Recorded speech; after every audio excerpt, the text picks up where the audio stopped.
we just watched House of the Dragon, Season 1, Episode 6, The Princess and the Queen. What are your thoughts?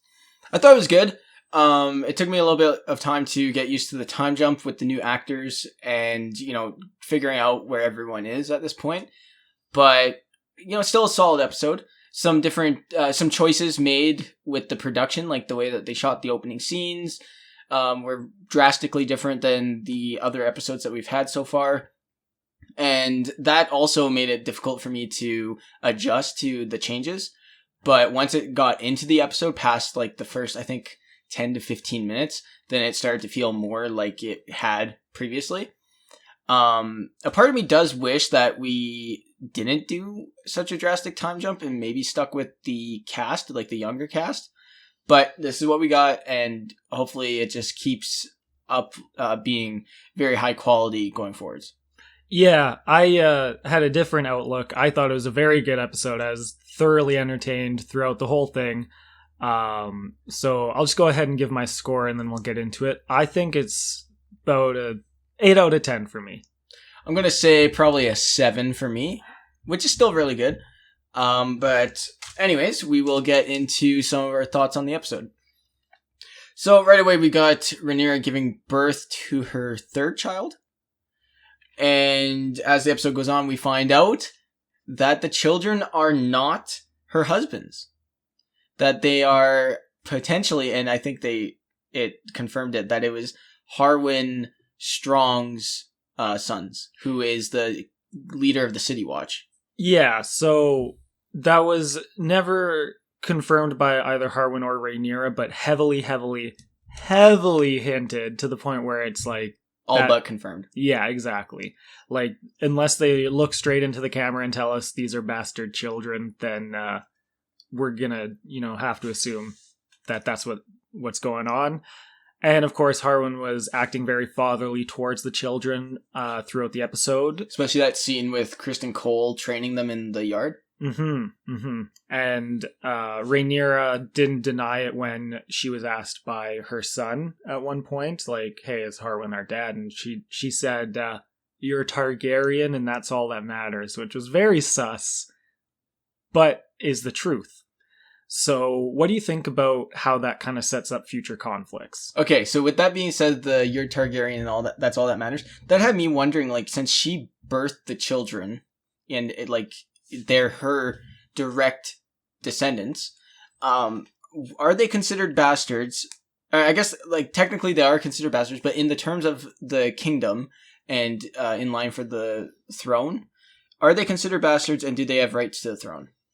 So as far as I know, the answer is no, they don't. So this is like a Jon Snow situation, but kind of, well, yeah, pretty much the same actually, where, except for he was known as a bastard, whereas they're pretending to be legitimate children. But if it were ever revealed, like, fully that they were bastards, no, they wouldn't have any claim unless they were legitimized by the king, I believe, is the only course of action.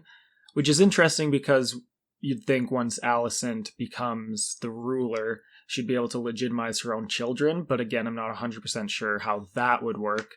But barring that, yeah, they're not in line for the throne or anything. They're basically treated like outcasts.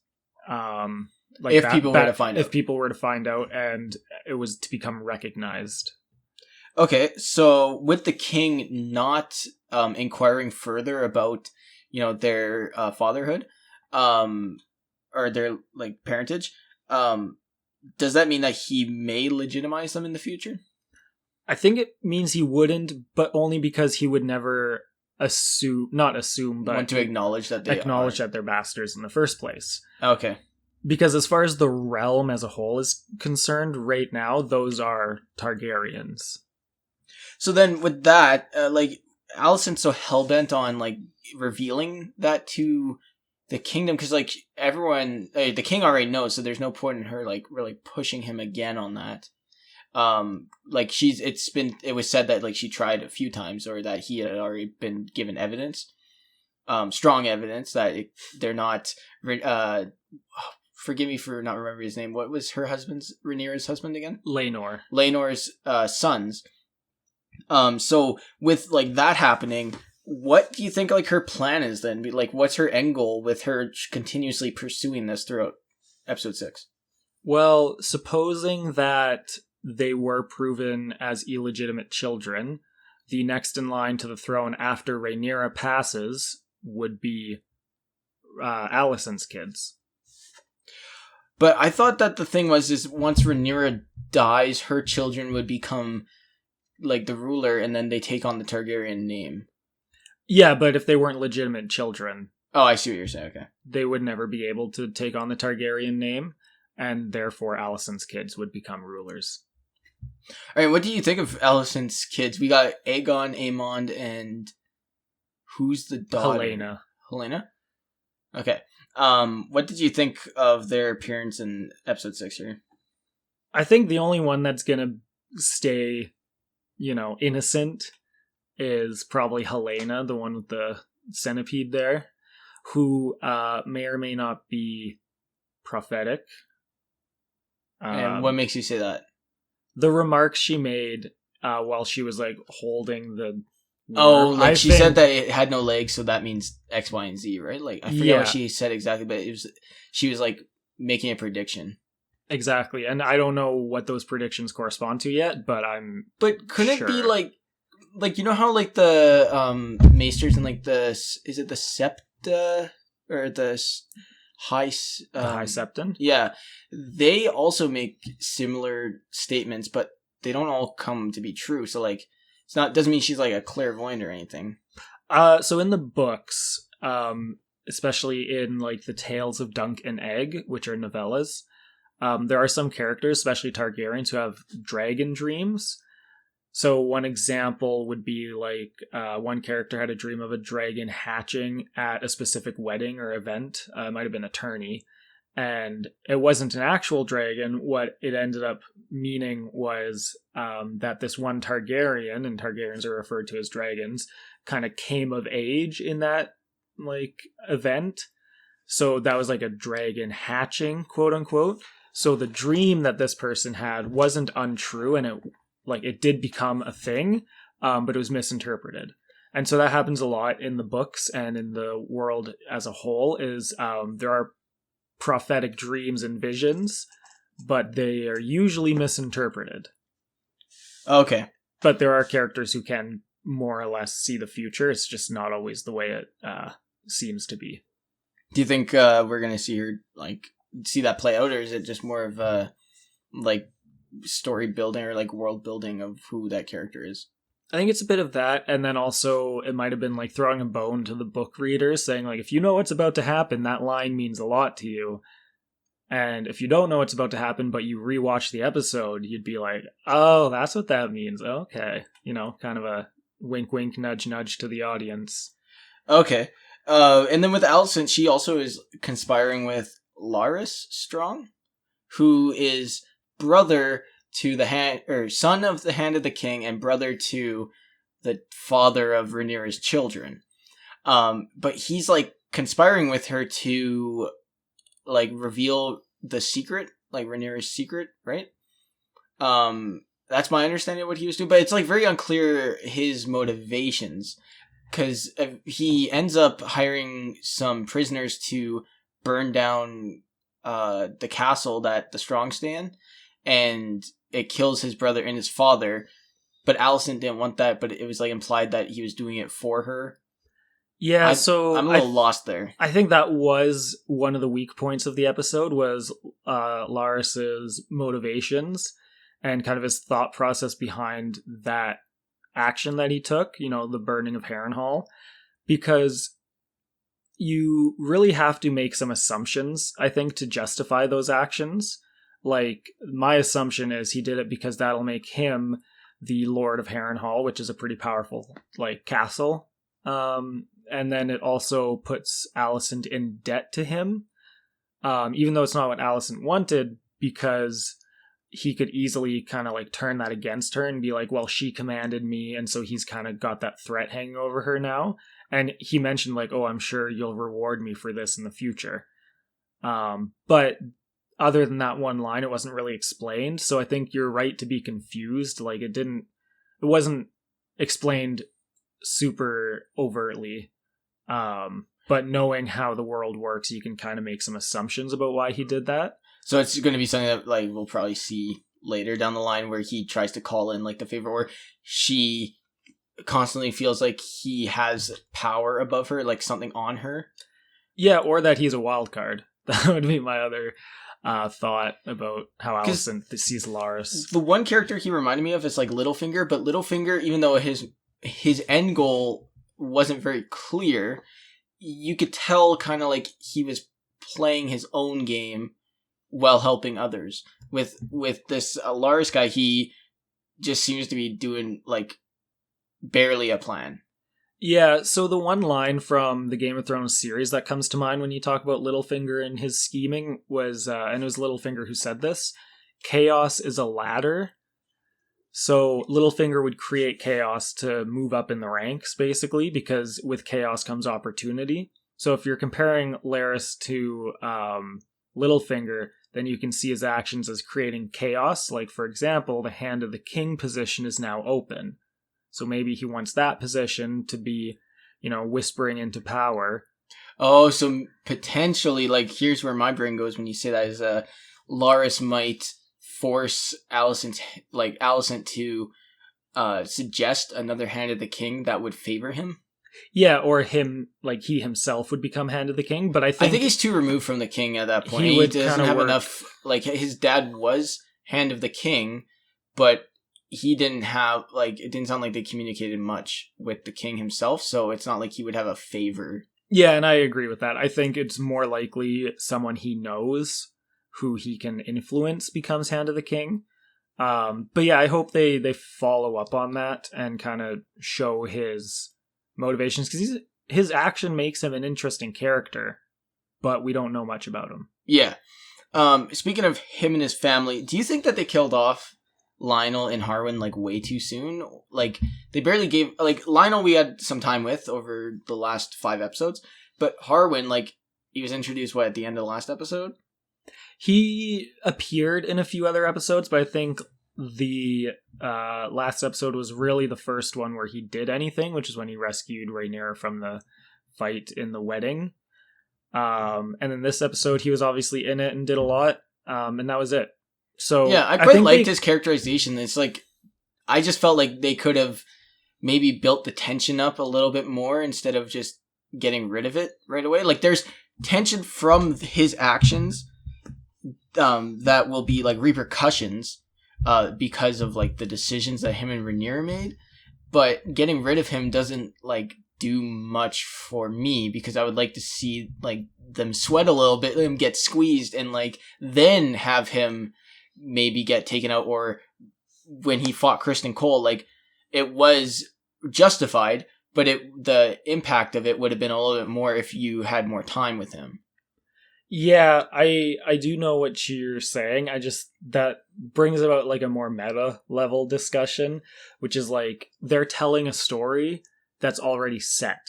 So it's not like the showrunners can make decisions on which characters get to do what things and how long they can stay in the show, because it's like they're telling a history that already exists. Yeah, but they can, because they're not, like, they are bound to a timeline, but doesn't mean that things can't go by slowly.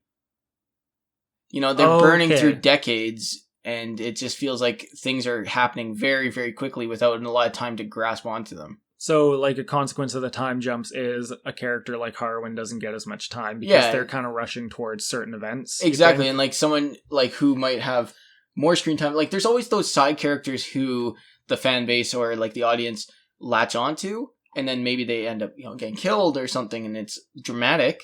And like, yes, it was dramatic this episode, but not nearly as much as it could have been if we had maybe another episode with him.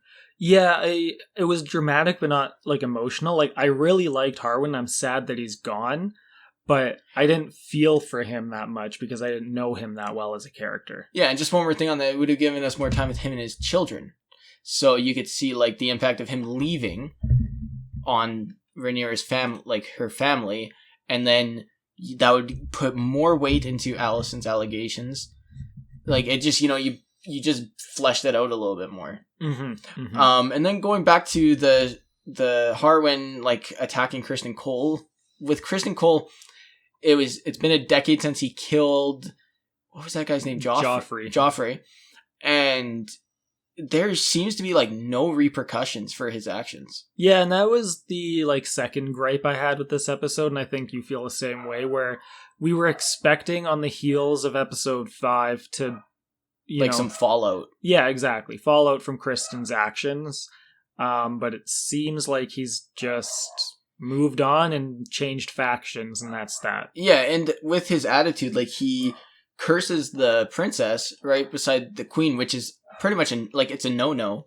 You're not supposed to be doing that regardless of how you actually feel or how they are acting in the kingdom, because you're supposed to have certain courtesies. And yeah, he just completely broke that, and Alicent did correct him, but like barely. Like I felt like it was like he basically can say what he wants and kill who he wants and get away with it, fight who he wants. Fighting Harwin. That's just how I felt. I felt like, Kristen Cole, we liked him a lot in the first few episodes, and then with him becoming a little bit more sour, like obviously that's their intention, is to make us not like him as much or for different reasons, and it just seemed like they skipped over something that I thought could have been important. Yeah, the only, to play devil's advocate on that is there are, in real life, some people where they do things and, the outside world is like, well, how do they get away with it? But they do, So it's not, unrealistic, but it does make for kind of a not great storytelling when characters' actions don't have consequences. When it's on TV and it's supposed to be dramatic and, yeah. Then I think that kind of... Does that cover everything? With the position the Hand of the King being open now that Lionel is dead, who do you see coming back? Who do you see taking that position? My first and only thought is it's got to be Otto Hightower. Because I think for dramatic tension, that would help the show a lot, because he is so clearly in support of Alicent. Yeah, it would give Alicent an ally. Exactly, yes. And he's more politically savvy than her, even though 10 years have passed and she's learned a lot. He's a grizzled veteran, and he's got, Viserys, sorry, did Viserys make him resign as Hand of the King? That was what happened, Yeah, he right? resigned him. Yeah. Because he said, I cannot trust your judgment anymore, you're just doing it for yourself. But now with Lionel gone, Viserys might be like, well, an old friend. It's been many years. Maybe I can trust him now. And with Viserys's sickness, I guess you could call it, his losing limbs, becoming much weaker. He's older now. Yeah, he might just fall for that and make those mistakes. He isn't the strongest individual. Most he stands by what he believes, but he doesn't he doesn't believe the smartest choices. Yeah, and it seemed like Alicent has control of the council there, so I wouldn't be surprised at all if her father becomes a Hand of the King again. And I think that would push the narrative along a bit faster, which seems like what they're wanting to do. It would bring it back to being a lot more political driven, driven by the politics of the kingdom, which I would enjoy because it gets us more time with the characters. Yeah. And the only other plot line really was Daemon and his wife and that whole bit. I will say, though, it doesn't seem like a lot happened, but not a lot that's going to impact the story long term. The only thing I really held on to at the end of this episode was that it seemed to humanize him a little bit. He spent time with his kids and he wasn't doing crazy stuff, killing people this episode. So it seems like they're maybe trying to bring him back into the fold a little bit and make him more likable for the next couple episodes at least.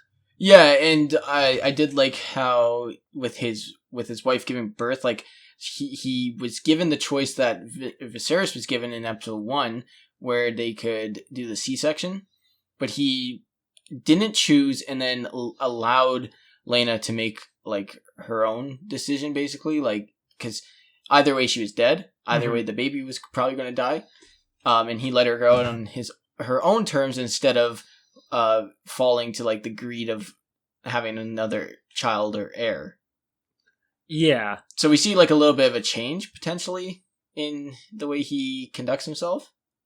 Yeah, I wouldn't go so far as to say like he's matured, but it seems like maybe he's mellowed out a bit, but could be a red herring. Maybe he comes back next episode, goes back to King's Landing, goes back to his old ways, and, you know, this was just like a flash in the pan for him, these, you know, the 10-year jump. Yeah, I think that we need to get a little bit more of a sense of what he wants to do, because like he was propositioned to stay in, was it a free city? One of the free cities. And he wanted to do it, she didn't want to do it, and then it was kind of left like undecided what's going on. I feel like they just keep cutting back to Daemon because, like, obviously he's related to the king, but he's also Matt Smith. Like, they got a popular actor for a reason to put them on screen, but they just need to do a little bit more with him, make it a little bit more clear why he's like even being cut away to at this point. So my only two thoughts on that, they're slight predictions, would be Rhaenyra is going back to Dragonstone, and his wife is now dead. So I'm thinking maybe he goes to Dragonstone, hangs out with his old flame / niece, Rhaenyra, and that's kind of how he comes back into the main plot line. Or if Viserys dies soon, that's when he like comes back into the main plot, back to King's Landing for like the funeral or whatever, and maybe makes a grab for power at some point. If this does end up going towards like the Civil War eventually, I could see Daemon helping Rhaenyra for his own gain, to be like, well, I helped you get this far, and like, we, you know, forget your husband. We are Targaryens. We are strong, like, blood. We should be the rulers. Well, because he already made that proposition to Viserys. So it's possible.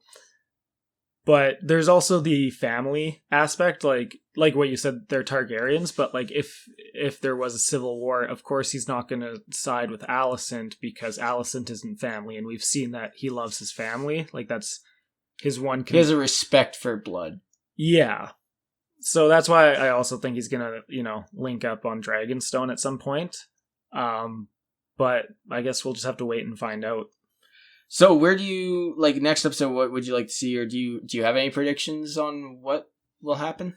I don't know about predictions, because the time jumps, like we always say, makes it so hard to predict what's happening next. But again, the next domino to fall is gotta be Viserys dying. Yeah, we thought for sure he was done after last episode. We're like, they're gonna start with the funeral and all that, and then do the time jump. Dead man walking. He lost an arm. Like, yeah, he's on his way out. I think that now that you've done the time jump, you've established the new cast officially. Time to get rid of Viserys. He's becoming a weaker character. He's a weak king. Getting rid of him could create that power vacuum and make things a lot more interesting. Yeah, so that's my only, not even a prediction, my only thought of what could happen next. But what I think it's going to be is a smaller time jump, like a couple months, a year at most, is what I think, compared to the bigger time jumps we've had, especially this last episode, to let the story breathe a bit, because it seemed like we were catching up on a lot, and a lot kind of happened with the death of Lionel and Harwin Strong. So I don't think a lot's going to like pop off. But I think leading into episode 8, there'll be a lot of setup that happened in, you know, this upcoming episode, so that when episode 8, 9, and 10 roll around, it'll be just like event after event, just like hitting that climax of the season. Yeah, because I think this season's going to have a very strong climax, but episode 7 and potentially even episode 8 is going to be the build up towards that. So it's going to be a slow burn for a little bit. Yeah, I'm looking forward to it. So these were just our thoughts on House of the Dragon Season 1, Episode 6. If you liked our discussion, hit the like button. If you want to see more, hit the subscribe button. If you have any comments, leave them down below and we'll get to them in our next discussion. See you next episode.